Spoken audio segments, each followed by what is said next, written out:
Whitley, County Judge. Here. Roy C. Brooks, Commissioner Precinct 1. Present. Marty Van Ravensway, Commissioner Precinct 2. Here. Gary Fickus, Commissioner Precinct 3. Here. J.D. Johnson, Commissioner Precinct 4. Here. Constitutes a quorum. Thank you. Our invocation this morning will be done by Pastor Mary Lou Dillon from the United Memorial Christian Church in Euless, Texas. Thank you very much for being here today. Please remain standing after the invocation for our pledges. Our gracious and loving God, we come to you this day with hearts that are still overflowing with our gratitude for all of the men and women who have given their lives in the safety of this country. And we pray for all of those who are actively serving in the military at this time. We also come to you this morning knowing that there is important work to be done by the commissioners and by Judge Whitley. And we ask for your wisdom that you will guide their decisions, guide their thoughts as they do this important work for Tarrant County. What a privilege to come together and do this work in an open forum and to be able to begin it with a prayer to you. So we give you thanks and we pray in the name of our Savior. Amen. I pledge allegiance to the flag of the United States of America and to the republic for which it stands, one nation, under God, indivisible, with liberty and justice for all. On the Texas flag, I pledge allegiance to thee, Texas, one state, under God, one and indivisible.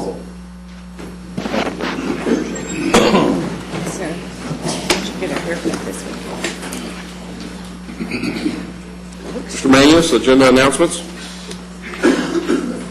Thank you, Your Honor. Members of the Court, we have three announcements for the Court this morning. First one is under the Administrator's Office. It is item 9A3. Concerns the sale of foreclosed property. There is a revised court communication that we have placed in your red folders and also in the electronic court book. It was just a typo that we corrected. So we'll ask that you approve that as you do the consent item. Also under purchasing, item 9I1. This is the sale of recycled paper. We have received bids and we have included them now in your court communication. And then finally, members of the court, under purchasing, under item 9I8, this concerns a statement of work for SunGuard Public Sector. We're going to ask that that item be held for 1 week.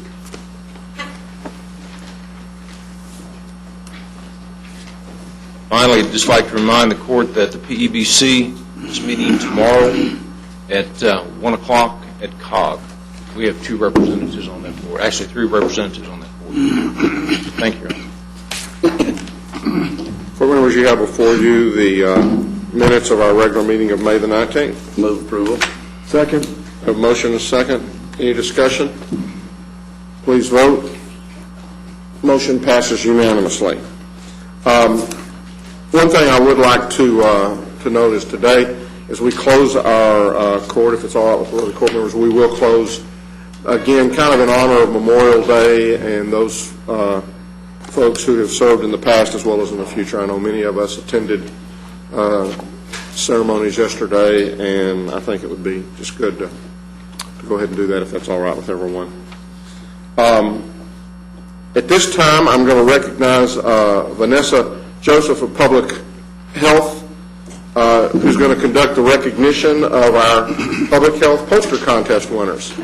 Good morning, Judge. Good morning. Good morning, Commissioners. We are so excited to be here. This is really one of the highlights of our year. We get to recognize young artists who we've talked to about health, and what you see is their artwork in relationship to our theme for this year, building the foundation for a healthy Tarrant County.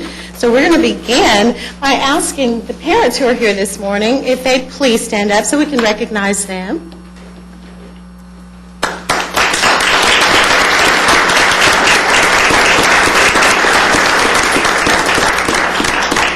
And if we have any of the teachers here, if they'd stand up as well. All right.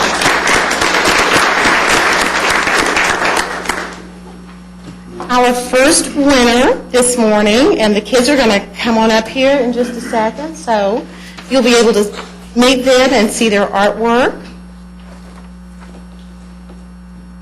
Come on down.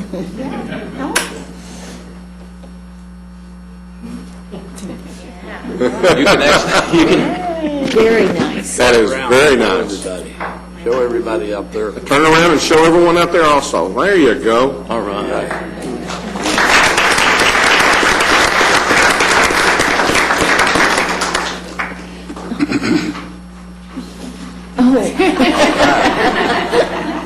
They couldn't come around that. I know the junk food monster.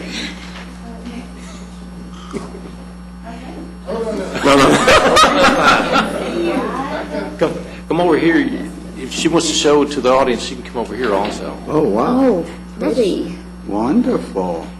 That is so Looks like SpongeBob, SpongeBob. whatever his name is. Lots of SpongeBob's. Very nice. Come on around, yep.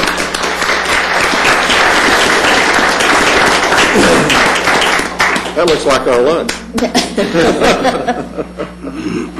All right, now you guys will get a closer look at the children's artwork.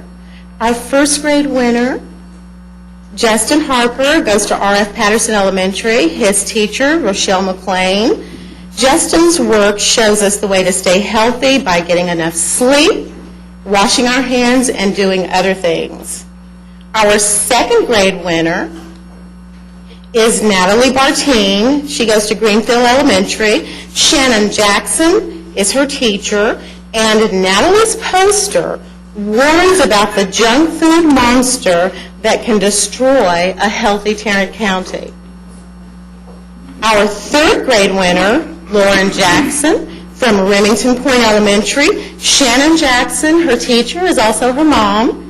And Lauren's poster shows buildings doing healthy things like running, weightlifting, eating good food, and other things. Now, she's also been a winner in the first and second grade for this contest.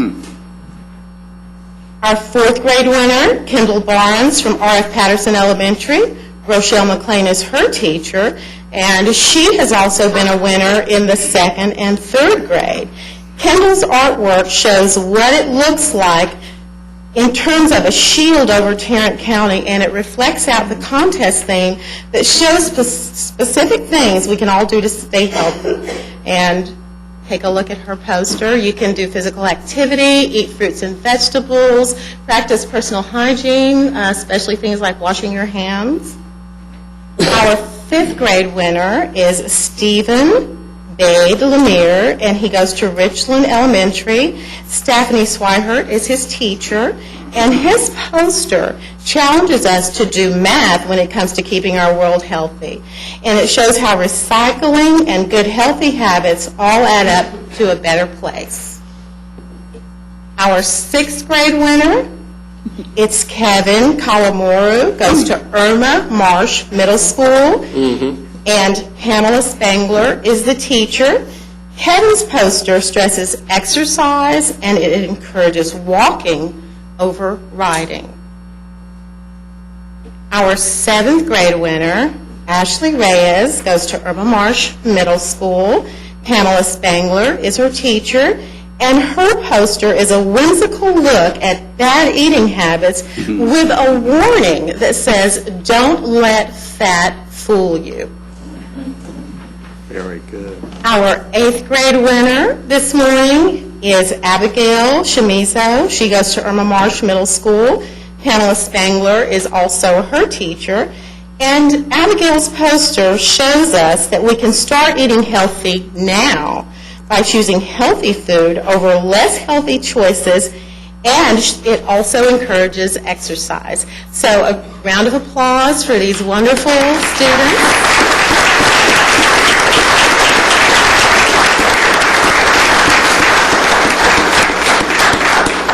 Before we close out, the students' artwork is being shown on Channel 5's Bus Stop Artwork in the morning, so if you haven't seen it, it started this morning. You'll be able to see it there. For their efforts, each of these students receives greeting cards with their artwork. They also receive a $50 U.S. savings bond, and then we also make up coloring pages with their artworks. Thanks, guys.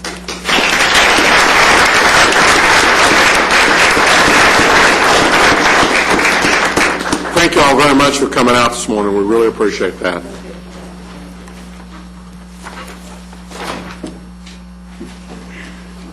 Board members, you have before you the consent agenda with the revisions that were outlined earlier by Mr. Manius. Move approval, including the revisions.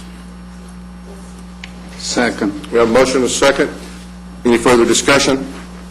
Please vote. Motion passes unanimously.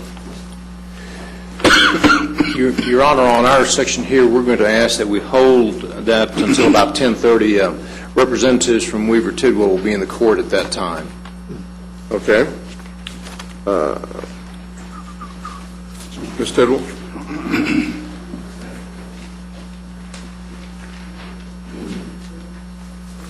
This morning, we're asking that the Commissioners Court receive and file the Tarrant County financial statements for the 7 months ended April 30th, 2009. Move approval? Second. We have a motion and a second. Any discussion? Please vote. Motion passes unanimously. Ms. Glenn? Move to Worthy. receive and file the personnel agenda. Second. We have a motion and a second for receive and file personnel agenda. Any discussion? Please vote. Motion passes unanimously. Our second item is we're requesting that you approve a waiver of terminal benefits and to double fill a position in juvenile services. They're requesting a waiver of terminal benefits effective August the 24th and the ability to double the fill the position beginning July the 1st. This is for their research and statistical coordinator. This individual will be leaving the county with 55 hours of vacation time. This position requires an individual to fill it that is a skilled researcher. And if they didn't have this position available or a person to come in and train and kind of hit the ground running once they fully took the position, they would possibly set back the department several months in critical activities that are already in place, including a new case management system, a new assessment system, and two major program evaluation projects. The net fiscal impact to the general fund will be $9,388.01. Move approval. Second. We have a motion and a second. Any discussion or questions?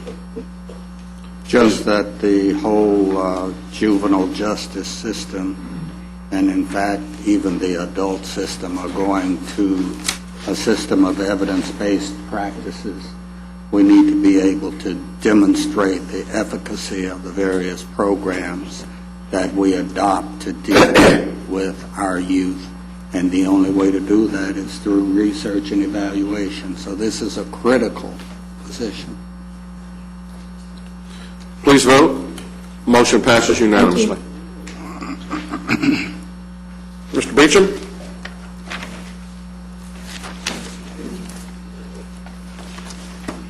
Anybody watch American Idol last week?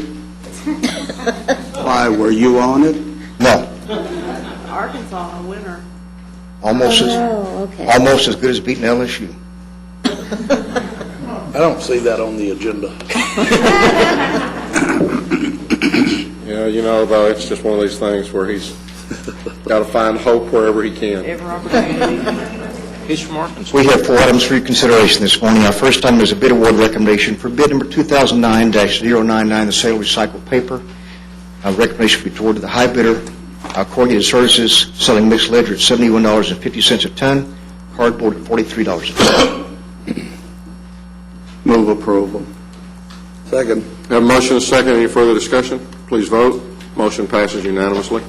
Item number 2 is another bid award recommendation for bid number 2009-073, starting a contract for the purchase of a truck-mounted telescopic boom hydraulic excavator.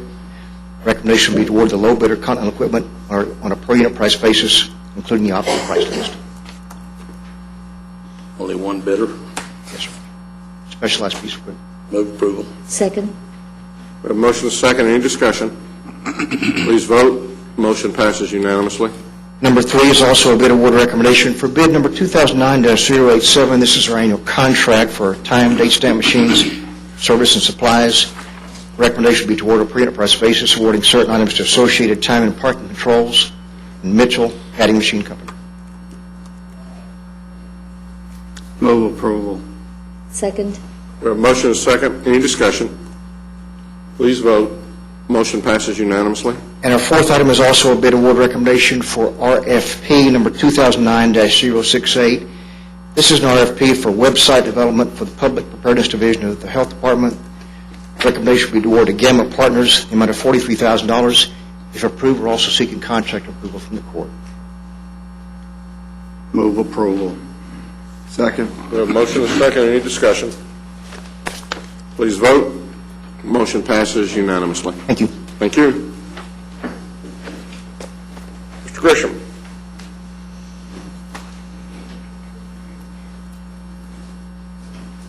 Good morning. Good morning. Sheriff sends his regrets that he was unable to be here this morning, but we just have one item on the agenda, and it will allow us to put on a train-the-trainer program out of our academy, which will seek to enhance ethics in corrections officers from time to time, because we have nearly 900. You're going to find a bad apple here and there, and we do everything we possibly can to run a good jail, and we feel like this is a program that will allow us to increase the opportunities and probabilities of running even a better jail than what we have. Move approval. Second. We have a motion and a second. Any discussion?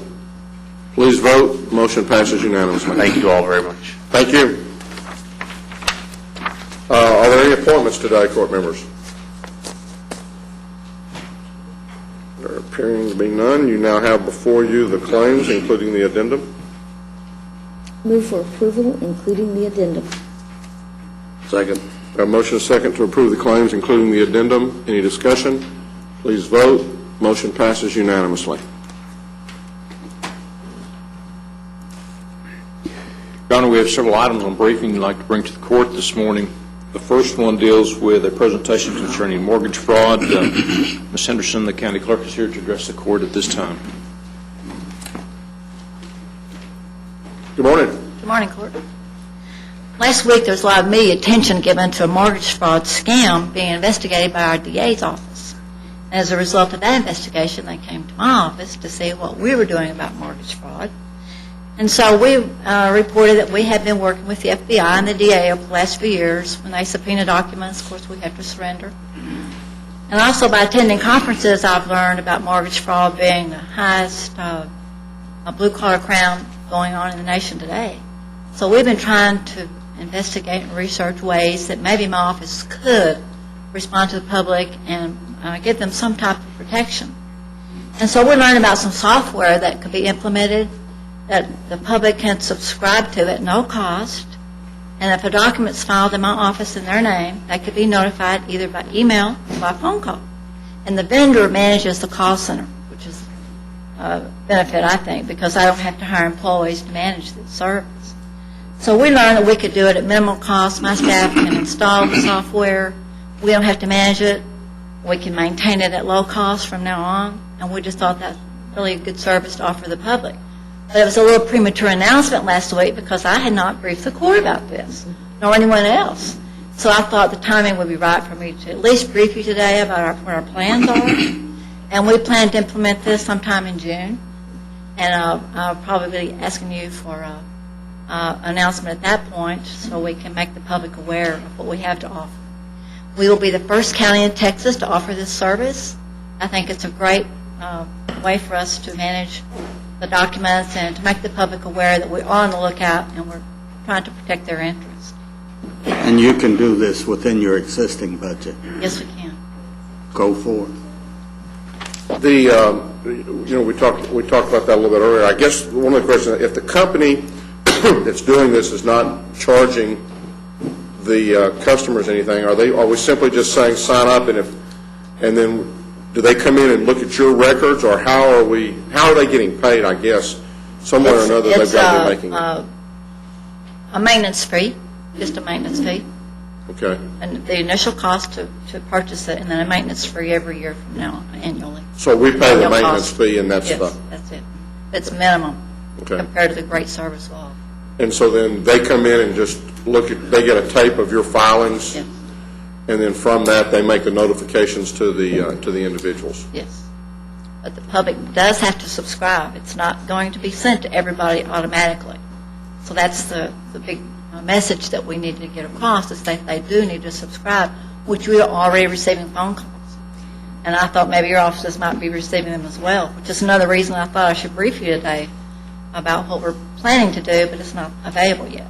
Yeah. What does one have to do to subscribe? Online, it's a web-based access. So they'll come online, tarrantcounty.com, go to county clerk, and we'll have a banner there on our menu. They can click on and subscribe in that way. And does the subscription cost the individual anything? No cost to the public. Just giving you an opportunity to restate that. Thank you. Any other questions? Thank you very much. Appreciate Thank you doing this.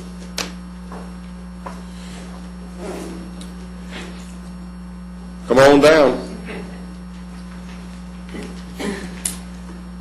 Good morning. Good morning. How are you? Fine. I'm just going to provide a brief on the H1N1 swine flu. Last Friday, we finally received our last results that were pending from CDC.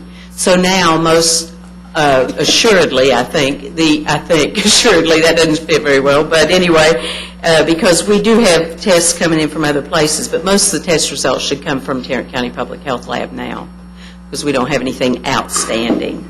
Also wanted to let you know that the number of specimens that suspect H1N1 are greatly decreasing.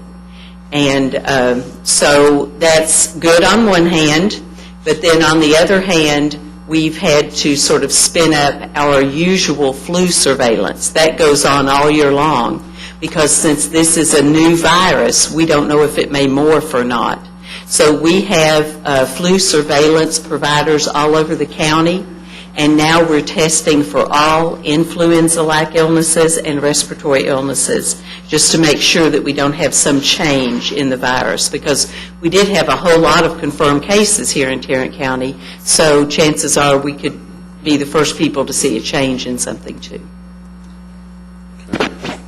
Any, now, right now, we're able to not only do the tests for the probables, but we also can now do the test to confirm. Yes, sir. Uh-huh. Are we seeing any kind of a backup in our tests as a result of the, I think we have, what, one machine that takes care of that? Right, we have one machine, but because we have we have a lot less samples than we used to have, and so there's no backup there whatsoever. The other thing is CDC has advised us to run batch testing, and that batch testing is to preserve the reagent, because they're worried that there's going to be enough reagent available. So we will batch, we won't run a test for one sample anymore. Okay. And we are running now, we've changed it, things are settling down a little bit, and what's happening is that we are running those tests twice a week now, on Tuesdays and Thursdays. Right, it'd be Monday and Thursday typically, but yesterday being a holiday, it'll be Tuesday and Thursday this week, Okay. and then we'll go to that Monday, Thursday testing. And the reason for that is because, as Ann said, that we're testing for the other influenza, but also the West Nile virus issue is coming up, and we're having to use the same machine, so we're being more efficient in the use of that machine. So you'll see us report not suspected cases anymore, but actual cases of H1N1 twice a week.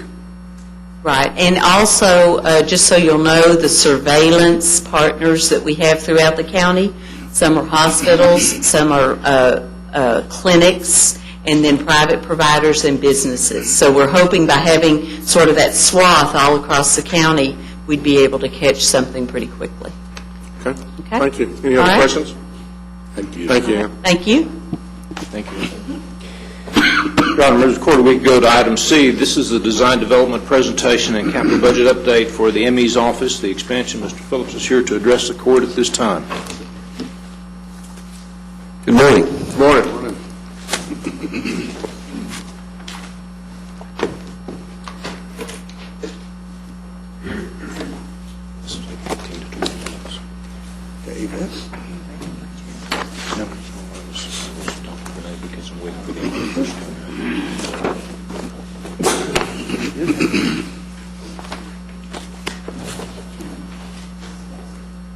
David, do you need any help or anything? I got it. No, you're great. This is all I have. Like this ought to match that building across the street. What's the color of the brick? If this isn't the right color, then be sure and tell us that. We've gotten kind of sensitive to looking at pictures of With color. something and it not quite coming out that way. We have the actual brick selections over here to give you the exact match, and the architect will be discussing that in just a second. The purpose of this briefing is to provide Commissioners Court with an update on the design development and capital budget for the medical examiner's expansion project included in the 2006 capital improvement program. At the end of the presentation, I will ask Commissioners Court to approve the design development and the capital budget so we can move forward with the production of construction documents. There's actually three major components of the project. First, we're doing some renovation in the existing building. It includes expanding the body cooler so we can go from 20 to about 30 to 35 bodies on the incoming cooler. Also, it includes renovation of the portion of the west existing morgue area to make a garment drying area. Also includes a renovation of the public lobby, the main public lobby, to provide accessible restrooms and family interview rooms. Connecting the new building to the existing building will be what we call our connector building. It's about 7,000 square feet. It includes a human ID and fingerprint lab. It includes an odontology lab, which is dental records and such. It includes a new body receiving bay and an infectious disease autopsy suite, which it has workrooms and some special coolers in it as well. The main focus of the project is a two-level crime lab building, which has that list of labs in the building.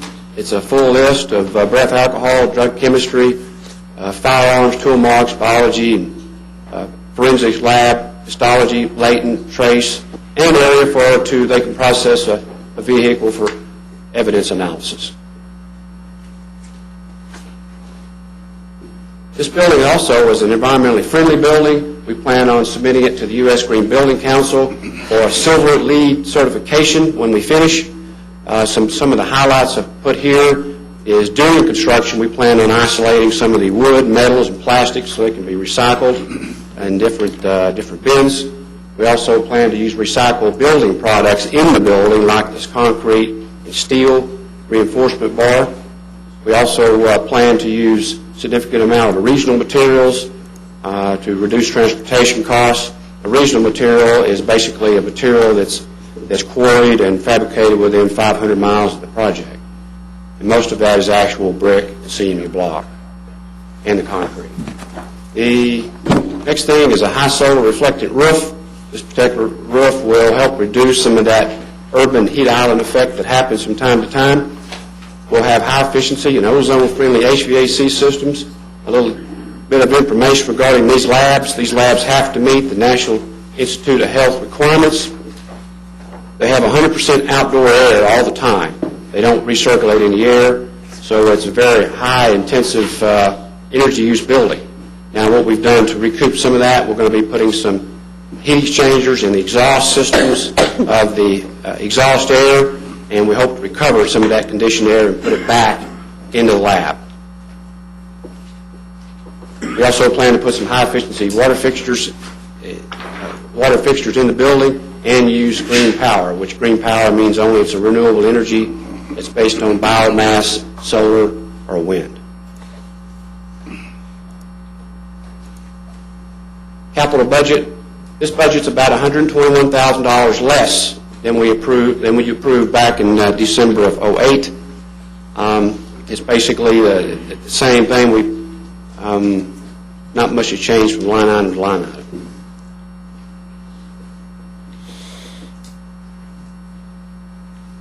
If there's money available, if the budget comes in and the bids come in lower than we anticipated, which we hope they do, we suggest that we strongly look at buying out a third-floor shell option for this project, which is not included in the budget I just shown you. It adds $2.2 million to that number. What it will be bidding it is an ad alternate. It provides about 38% of gross space, and it is somewhat of an irreversible decision. We probably will never go back and be able to build that lab floor again because of business disruption issues. We have found that out on the existing building. It's just impractical to come back and build on top while we're trying to conduct medical examiner's crime lab business. So hopefully we can get this third floor done at the same time. We plan on bidding it and giving you the option to make that decision at bid time. We're going to very strongly encourage you to do that. It adds a lot of growth space to it. It'll also give some expansion space as far as classroom spaces for the ME's office. And as Mr. Phillips said, we experienced that with the current building. If we don't build it now, the likelihood of us coming back and building it again when we need it is going to be it's not going to be very positive that we would do that. Well, it's almost impossible because of the sensitivity of all the equipment that Dr. Derwani has in it. You're exactly right, Commissioner. Total for both of those is $28,600,000. I want to put in this slide to let you know what we did not include in this project. We had hoped to include some work in the existing building on the office areas on the second floor for training and conference rooms. That work's not included. Now, we'll have to go back at maybe possibly a later time to do some of that work. Also, the Sky Bridge connector to the lab building is not included. And additionally, the parking, we hope to provide about 100 or so spaces for the staff and visitors of the project. The only thing we'll be providing is 12 parking spaces. We had to make some hard decisions because the lab space costs have gone up somewhat substantially over the time that I put the number together back in December of 2005. That basically is the issue. So it's the land purchase or the cost of the material for building the parking lot? Actually, it's the cost. It's what's driving it. The dollars for the parking are not available because the laboratory space expense has gone. When I put the numbers together, it was about $325 a foot. And what we had budgeted here is about $403. So the increase, even when I put an escalation of there about 5 or 6%, when we started this back in 2005, I certainly wasn't prepared for any double-digit increases like we actually experienced. But we have the land for the parking. We don't have the land for the parking. No, sir, we don't. One thing that we do have, though, is that we're going to be sharing parking with JPS. You might recall the two professional buildings, and there's a fairly large parking lot. We're consuming part of that parking lot, and we're acquiring some property that we're going to swap with JPS for that piece of property. I really think that, I know that JPS is looking at their whole parking needs in that area, and in the future we may want to team with them to either build some parking out there or to acquire some additional property. It's not as if there's not going to be any parking for this operation. It'll just be somewhat limited and to be shared with other JPS activities. Only 12 is going to be built into the project, but there are other parking spaces available. Yes, sir. Yes, sir. What is the parking number that's needed for that building? They originally asked for about 125 spaces, and that included getting it on out to future expansion. They have about 60 or so employees right now. Now, of course, they're not all there at the same time. Now, they're parking somewhere now. They're parking on the street in other areas. There's not a parking requirement because it's a high-density zoning. There is no parking requirement for the building. Because it's high density? Yes, they want to those buildings in that Fort Worth South district to be right up next to the property line and use parking garages and so on and so forth. So, as GK mentioned, we have been talking with JPS about a possibility of multi-level parking garage in the future. I think in the short term, we can make do with shared parking. I'd like to make sure, though, that those existing parking lots are in good shape, J.D., and you and I might need to collaborate on going out there and making sure that they are. They're in pretty good shape right now, from what I've seen, but they can all use some work. Right. Also, the lab equipment, we haven't actually identified all the lab equipment to date. We'll be doing that over the next couple, 3 months. Right now, there's a budget inside the capital budget about 1.1. That lab equipment could go anywhere between $1 and $2 million. I just don't know what it is yet. It depends on the life expectancy of some of the existing equipment, and if we have some issues, we'll come back to you with that. Now I'd like to introduce Gary Ryan, the project architect with Jacobs, who will be going over the interior design and also discussing exterior elevations with you.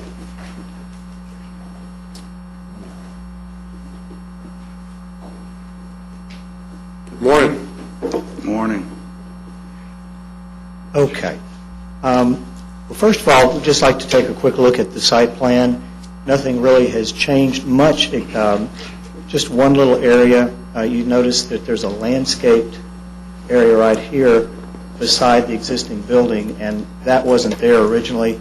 We had a landscaped area for breaks in this area, and there were comments at the last meeting about the noise issue with that. So we decided ultimately that it would be a smarter thing to do to bring that around to the side of the building. And they already have some facilities there. It's very minor. It's right between the cemetery and the existing building. And so by moving it over there, I think it's going to be a lot more pleasant area for lunch breaks and that sort of thing. There still is a little passageway here that we just have to have just to get people through. We threw a few little potted plants in there, but that's about it. Again, we have the existing building here. There's existing parking here and here that we're not touching. This is the courtyard, mechanical courtyard. All of this stuff along these right in there is existing. We're adding a new generator and a new transformer in this area. And then these are our 2 new chillers that we're adding for the new facility. This, of course, is the 1-story link area, and, of course, the new lab, Prime Lab building is back here. This is our new parking zone right here, and a couple of these handicap spots are actually for the JPS office building here, because as we build a drive along the side of the building, we actually impacted a couple of these spaces here that we can't use anymore, so we moved them over to our side. I thought that parking was already there, behind the building. Right behind the building. There is parking in that area. We just had to reconfigure it a little bit because of the building going there. But that's already a paved area.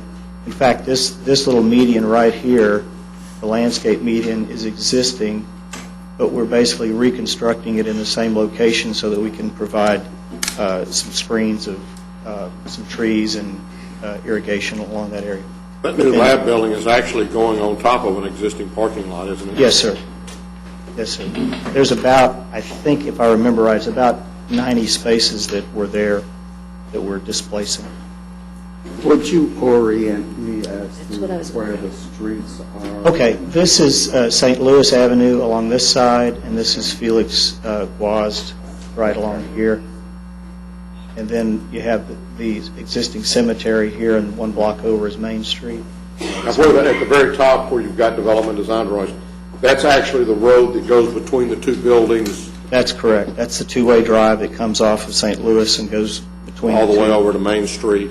Yes, yes, sir. And then there's the large parking lot is up to the north of that. Okay. Oops. Okay, this is just the overall plan that kind of ties it all together. Area A is the new building that we're putting in, and this is the ground floor link. This is the existing building here that we're calling Area B.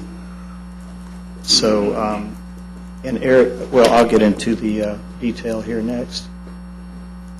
Area A, which is the new Prime Lab first floor, just a basic overview. This is the northern end of that ground floor link, And so there's anthropology on this side and odontology on that side. This is our evidence receiving area and evidence storage area, high-density storage right here. Basically, the officers will come in through this vestibule into this lobby, exchange their evidence, and then it goes into storage here. Then we have our histology here that relates to anthropology and so on. This is the vehicle processing bay right there. Latent prints and photo lab, and the trace lab is over in this corner. Our DNA lab is all this zone down here. I got a question. Yes, sir. And you may not be the person that can answer it. It may be somebody from the ME office. But under the where your vehicles are stored, or where your vehicles are examined, I guess is a better term. Right.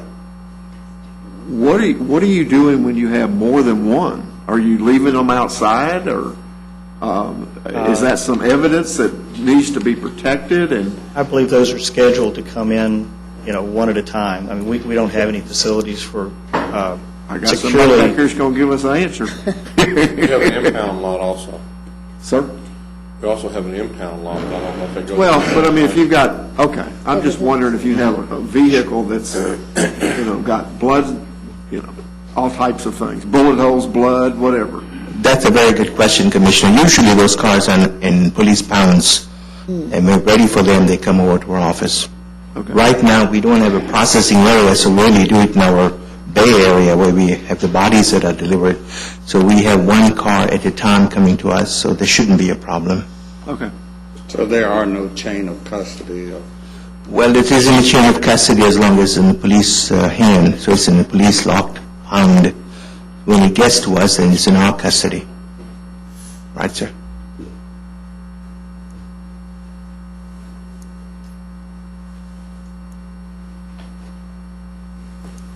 Okay, this is Area B. It's the existing building plus a little bit of the ground floor link here. Existing building, those areas that are shaded dark are not being renovated. The lobby is being remodeled a little bit, just getting some new finishes. And then this little zone here, we're adding some new handicap accessible toilets, and we're expanding into an area that was an existing conference room to give them a couple of more private family interview rooms. Over on this side, this is the special autopsy suite right here, the infectious diseases autopsy suite. There's a cooler right there that's associated just with those cases. This out cooler right here actually ends about at that column line right now, so we're expanding it northward to give some additional capacity. This is the new body receiving bay right here, and you see there's a couple of lifts here. We're going down the hill, so by the time we're here, we're about 1.5 feet lower than the autopsy suite area. So we have a couple of lifts to get the gurneys up, and in case they ever go out, we've got a sort of a larger ramp there that we can also bring them up. On the drawing here, is that what are those three stacks that show on that drawing? Those three stacks are lab exhaust stacks. Okay, is there any reason why they don't show on this one? They are still there. It's just the angle at which the And from view that was angle, taken you from. really can't see them? You wouldn't see it when you're close. They're far enough back that you won't see it when you're close to the building. It's only if you're pretty far back. In fact, that view from farther back, I actually asked the other one, I actually asked the technician to make that as if you were driving in a car, but as you can see, he's about 12 feet up in the air, so you're seeing it more than you would actually driving down the street. I hate to tell you to go back, but Plan A, I guess. Right. Where histology is Yes. that an elevator? There's an elevator right there. That's the elevator? Okay. Right there. Where, is it in histology? No, it opens to the corridor right there. It's right there, okay, yeah. It is a little hard to read on that drawing. Thank you. Okay. Now, is that at ground level? That's ground level, yes, ma'am.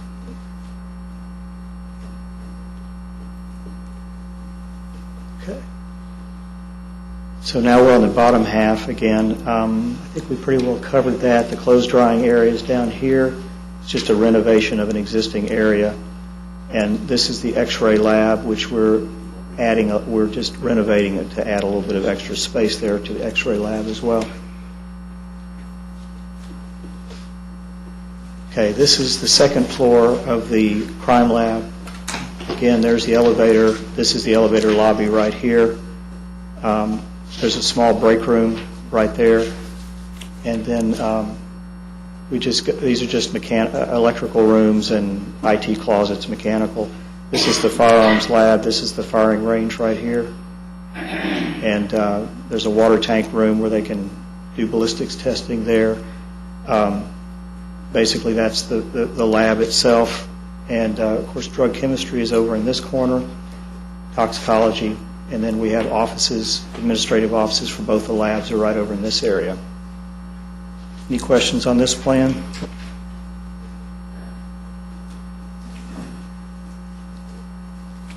This is the third floor plan, just stacks right on top of the second floor.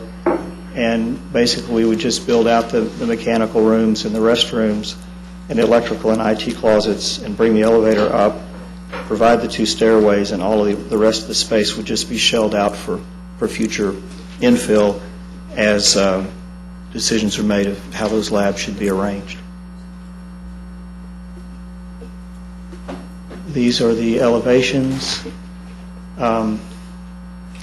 This is the north elevation. It's a little bit faded there, unfortunately, but I think your drawings look much better that you have in front of you. But the left side is, of course, the lab tower, or three-story building, is shown here. On the right side, that lower element is the evidence storage area, and then the lighter colored zone is it's basically where the mechanical rooms are located behind that. The elevation down below is actually looking at the building from the JPS building side or from the cemetery side. So what you're seeing here in the middle, the dark zone, that's the courtyard between the existing building and the new building. So that's basically filled with mechanical equipment. And you have the odontology lab is what's looking out into that area. And then we just have the three-story crime lab building there. Well, we don't have that view, I don't believe. Nor that one, nor that one. Okay. This is the south elevation. Basically, this is looking from that courtyard, from that mechanical courtyard at the lab on the south elevation. This is just a section through the connection link, the one-story connection link. So you're holding out on us down there, huh? The west elevation is basically what you see from St. Louis Street. So right there is where the officers bring evidence in. This is the evidence storage area right here. And then this is the new body receiving bay right there through those two overhead doors. Where is St. Louis Street? I'm sorry? Where is St. Louis? Oh, St. Louis is running right in front of the building in that location.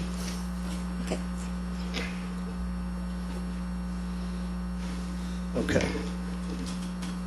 Now, while we have those elevations up, these are the materials. This is the existing brick. They still make the same brick as the original building, so we've got an exact match there. Then the lighter colored bands are this lighter colored brick here. And then we also have on these sections where the building is all lighter colored, it's a combination of the lighter colored brick and some split face block. So is the band always the split-faced block, or is it? No, it's, let me see if I can find, okay, on this drawing it's a lot easier. The bands are the lighter colored brick, the cream colored brick. These wider strips are the split-face block. So that's the split-face block in the wider zones, and then the bands are the lighter colored brick. And then the split-face, what about in the darker? That's brick and... The darker is the brick, and then you have a band that's the lighter colored brick that bands through there. You got white on white, basically, on the other. Yes. Just like your sample. Right. Mhm.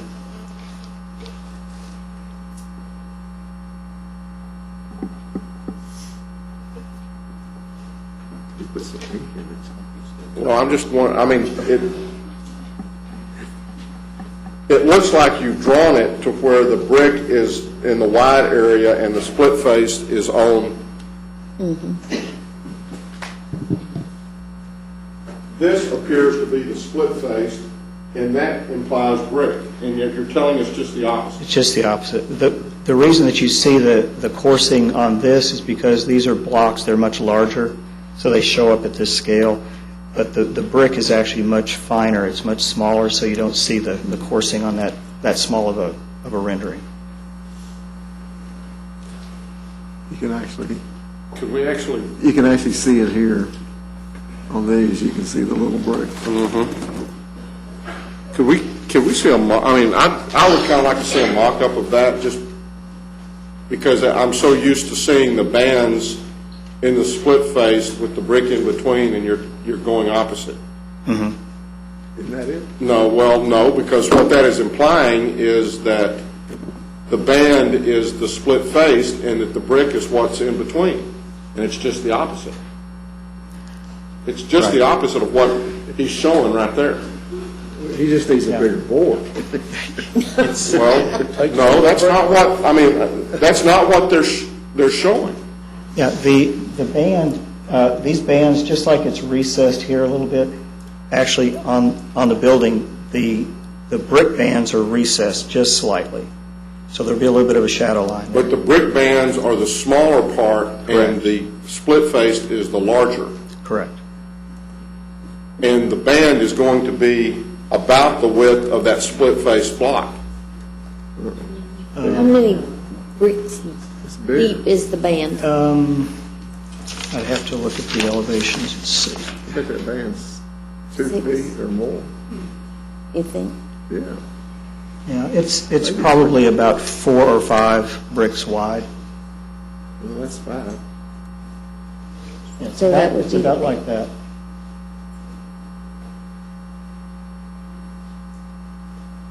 Want him to add some stone. I'd like to see a section of the split and the band. Okay. See what we can do for you. Sorry, I'm a pain in the rear. I've been one for 12 years. Why should I stop now? Oh, you're doing good. That's way too easy, Glenn. I think we'll just leave that alone. We'll get you a 4 foot by 4 foot mock-up board, similar to what we're doing for the jail. Any questions on the design of the project? Speaking of the mock-up for the jail, how long is it going to be before we're going to see that? Probably July. It's taking that long to get the bricks in so we can look at the colors? The bricks, I believe the bricks are in, Judge. I think it's the granite from Maine that we're have to go get it quarried and sewn and all that stuff, so it probably take till July. And you're still saying that waiting to see those bricks is not holding up work? That's correct, Commissioner, because if it would, we'd probably do something different. But no, they're right in the middle of the production of construction documents. Matter of fact, I've just got the 50% set last week, and we're in good shape on time. As long as we can get that done in July, all they need to do is just slip in the numbers, the proper model numbers and stuff of the material. And because we do like the architecture itself, there's no changes in that. We're just talking about the colors. And it won't be too big a deal to them to just make that change. Does this add any cost to this project? For which jail? For these mock-ups, yeah, either one of them. All right, it's part of the construction manager's fee. I think the mock-up probably would be $3,000 or $4,000 probably for the jail. And don't know about this one yet. Maybe $500 or $600 at the most.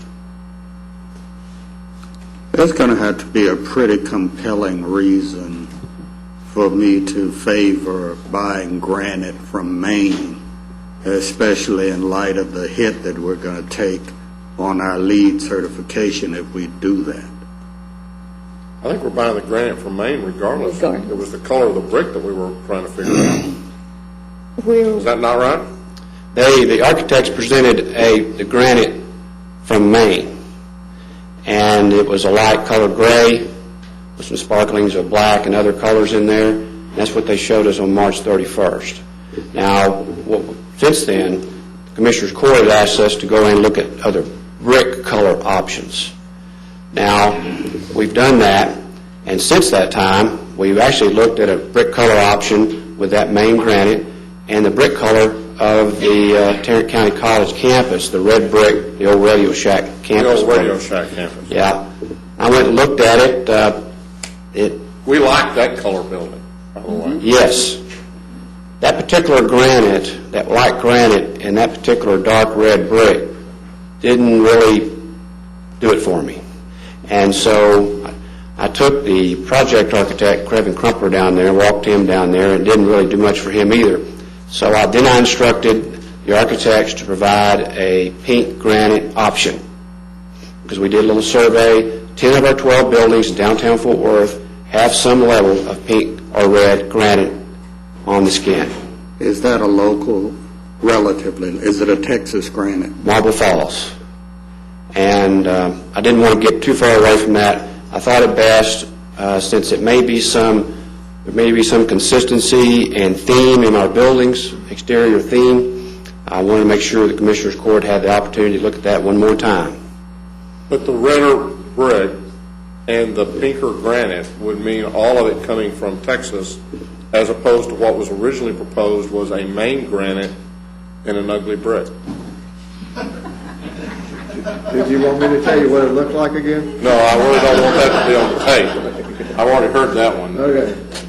Right now, you'll see 5 or 6 options in July. One of them is going to have a local brick and will be a local granite. The problem the design architect's having with it, he didn't think we needed another Family Law Center looking building. But however, there are options. You can get different shades of that granite. It doesn't have to be as dark as it is in the Family Law Center. And same thing with the brick. There's all kinds of options with the brick. So we're going to present you with about 6 different options in July. We wait with bated breath. Knowing assuredly that we're not delaying the project. That's correct. If we were delaying it, we'd be doing something different here.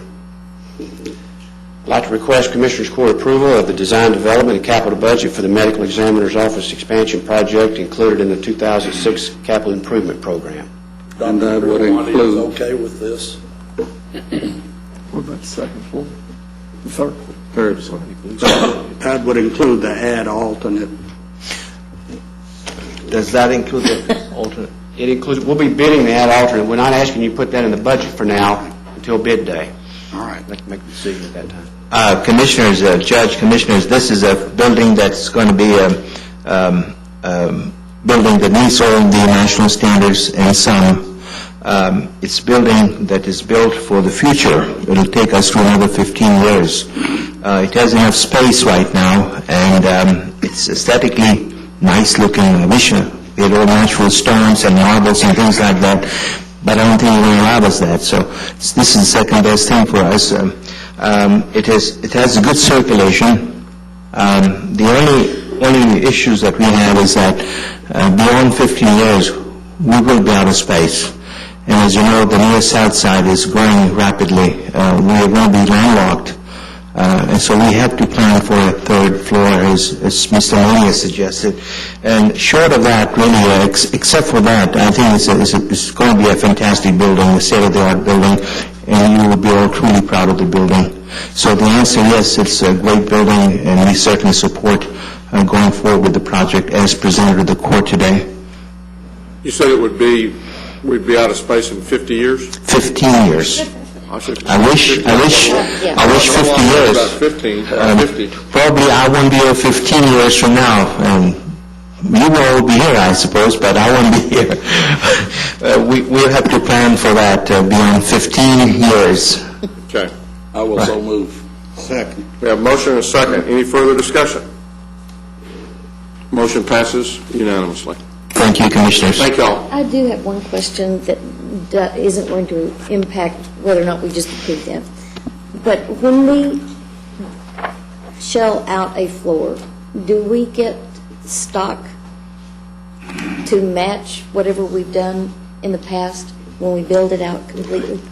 Commissioner, you're referring to interior finishes? Yes. We would typically, any building we do, we buy carpet, tile, those type of things. The answer is yes. Now, where we have it, will we buy enough to completely outfit something? I don't know how it's getting designed yet. I don't know that yet, but we do, as general rule, buy those interior finishes stock for any building we build. Okay, and does that have anything to do with the bid that comes in for the construction or from the architect? Well, in our base bid project, we do buy carpet, materials, and things, and set them aside for maintenance issues. And what would happen if we were to build on the third floor and build it out later, we would probably end up using those materials up there on the third floor. But we would have them, we would provide them regardless in our base bid, if that makes sense. It does. Thank you. Any other questions? Thank you.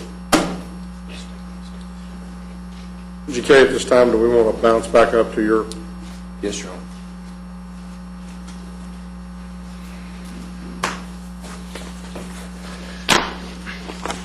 Your Honor, members of the court, if we go to the administrator section again, this would be item 9A1. We're requesting that the Commissioners' Court receive and file the annual independent financial audit for the fiscal year which ended September 30th, 2008. This includes a cover letter from Weaver Tidwell summarizing their responsibilities for the audit, the report to management, the single audit reports, the comprehensive annual financial report, and the Texas Juvenile Probation Commission grant funds report. Mr. Brad J. from Weaver Tidwell is here to answer any questions that you might have at this time.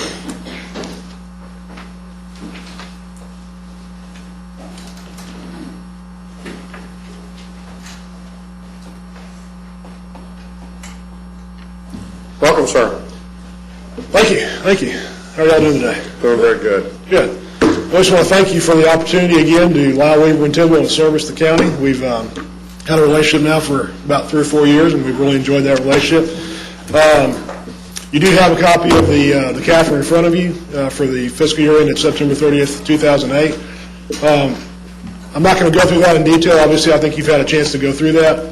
If you do have any questions specifically about anything that's in that report, we'd be happy to answer those questions today for you. I can tell you that we did have an unqualified opinion, which is the highest level of assurance that we can provide as an independent accounting firm. So that's been consistent every year that we've done it, and I've probably been consistent that way for many years for the county. So Renee and her staff do a great job getting things ready for us and working together with us to complete the audit efficiently and to get things done to serve the county. So they're to be commended for that, and her staff do a great job working with us. So we've really enjoyed that relationship. Any questions? Move to receive and file. Second. We have a motion and a second to receive and file. Any discussion? Please vote. Motion passes unanimously. Thank you all very much. Thank you very much.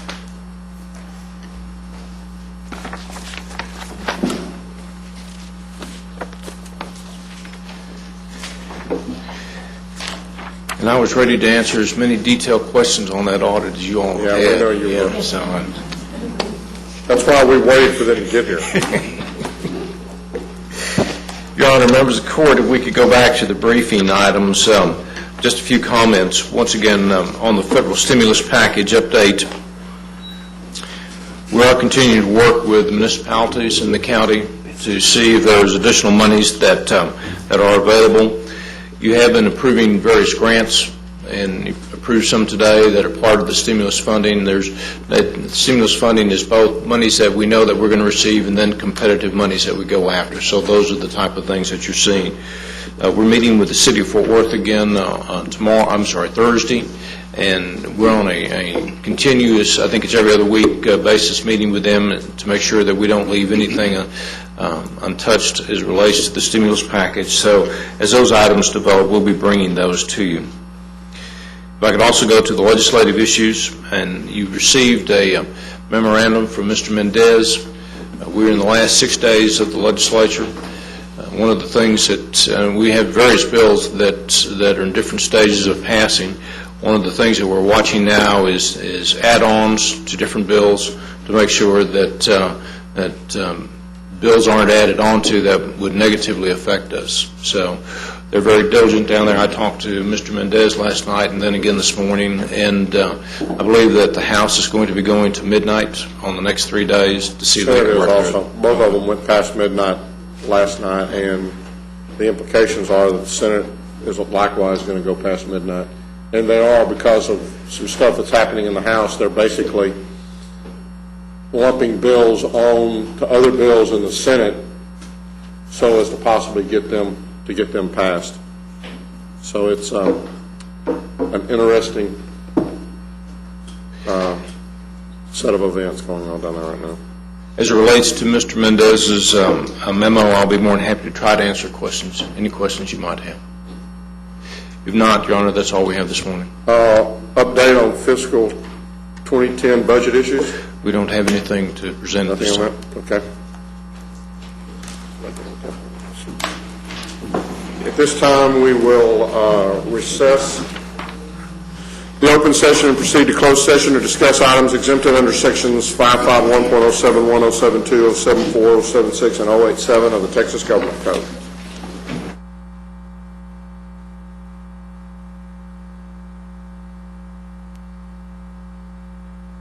Having returned from closed session and there being no business, we are adjourned. And please remember that we're adjourning in honor of those who served.